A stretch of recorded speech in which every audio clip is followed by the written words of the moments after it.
Our hearts beat to the city streets. We began to feel the fire.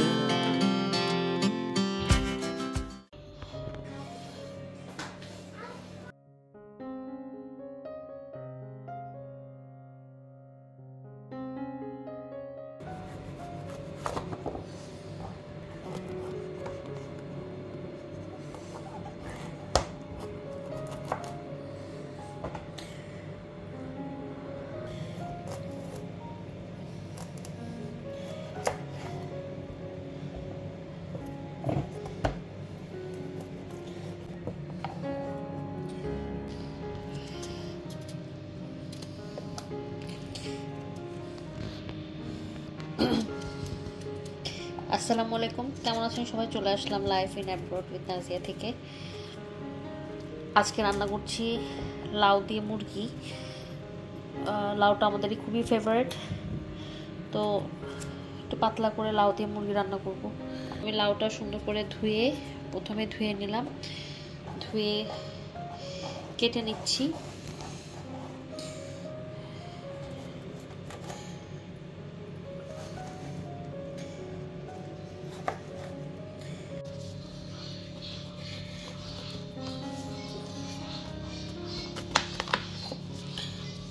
তো আমি একে একে সব লাউগুলো কেটে নিচ্ছি।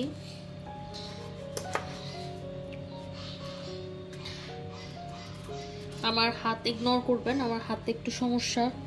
আমার হাত আজকে 3-4 দিন ধরে এখান দিয়ে পুরো কেন জানি ফুলে গেছে। এখান থেকে ফুলতে ফুলতে পুরো হাত ফুলে গেছে। তো আমি হাতে জোর লাগে কোনো কাজ করতে পারি না। তো ক্রেপ ব্যান্ডেজ দিয়ে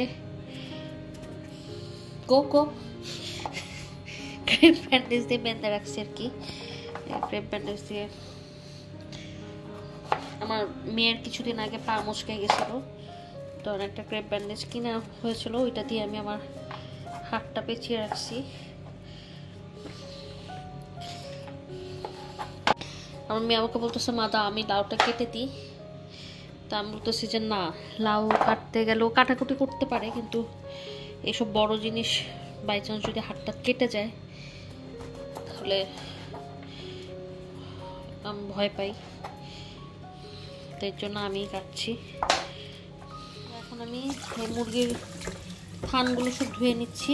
এই যে এগুলো আমি সব একসাথে, মুরগির থানগুলো একসাথে রেখেছি, কারণ রান থান আলাদা আলাদা করে আগে আমি এভাবে করতাম না। এখন আমি সুবিধা হয়, মুরগি আনলে থান আলাদা করে ফেলি, রান আলাদা করে ফেলি, উইংস আলাদা করে ফেলি, তাহলে বাচ্চাদেরকে দিতেও সুবিধা হয়, খেতেও সুবিধা হয়। তো আর অন্য কোনো হাড় হুড় থাকলে ওটাতে স্যুপ টুপ বানায় ফেলা যায়, স্টক বানানো যায়।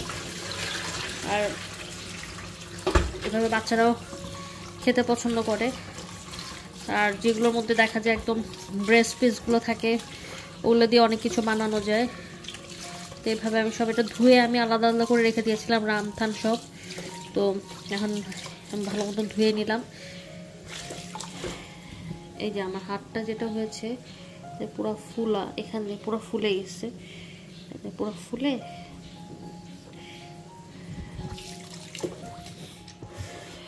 দিয়ে দিচ্ছি তেল,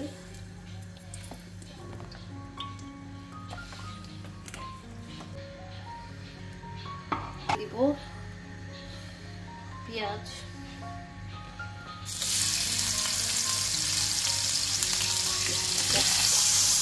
ভালো মতন পেঁয়াজটাকে ধুয়ে খাওয়া দিয়ে নেব।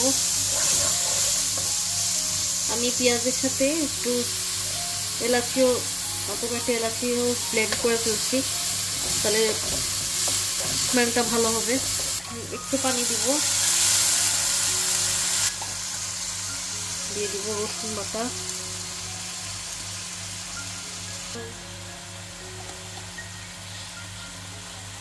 দিয়ে দিচ্ছি আদা বাটা, নাড়া দিয়ে দিব, দিয়ে দিচ্ছি মরিচ, হলুদ,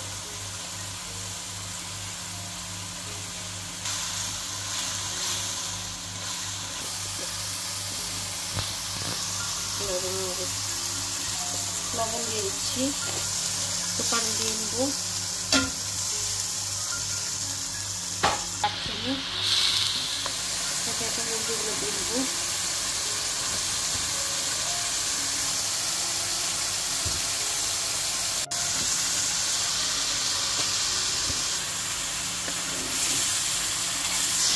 ভালো মতন কষতে নিই। এখন আমি লাউগুলো দিয়ে দিব, দিয়ে দিব, কারণ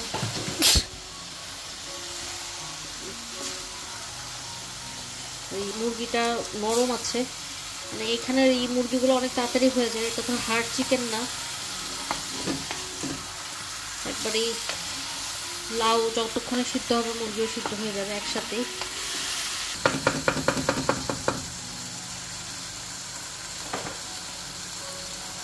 গরম পানি দিয়ে দিচ্ছি।